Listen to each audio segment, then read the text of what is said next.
ক্রিকেটের শতবর্ষের রেখায় অনেক বিন্দুর মাঝে লাল সবুজের তো ওই একটাই আমি যে স্থায়ী অমাবস্যার রাতের ওই জ্যোৎস্নার আলো, যে মৃদু হলেও অন্ধকারে পথ দেখিয়েছে বাংলাদেশের ক্রিকেটকে।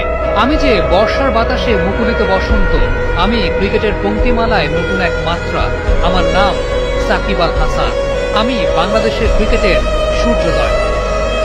বাংলাদেশের ক্রিকেট যদি একটা কাব্যগ্রন্থ হয়, তাহলে এর সনেট বা চতুর্দশপদী সাকিব আল হাসান।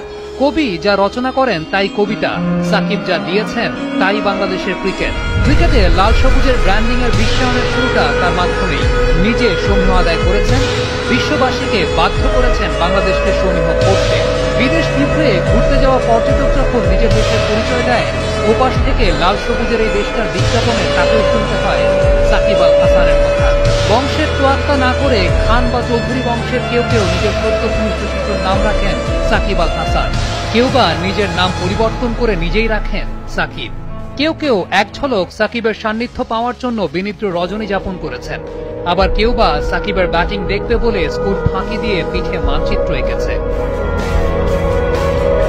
ক্রিকেট বিশ্বে বাংলাদেশের মানচিত্রটাকে দাম বাড়িয়েছে সাকিব। এদেশের তরুণ প্রজন্ম তাকে অনুসরণ করে, অনুকরণ করে। জীবনের শেষ দিন গুনতে থাকা বুড়ো দাদু নাতিকে মাথায় হাত দিয়ে আদর করে বলে, আমার নাতিটা যেন সাকিব আল হাসানের মতো হয়। একটা প্রজন্ম যেখানে নিজের ব্যক্তিত্বকে সাকিবের মতো করে বহিঃপ্রকাশ করতে চায়, সেই সাকিবের তো সবকিছু মানায় না।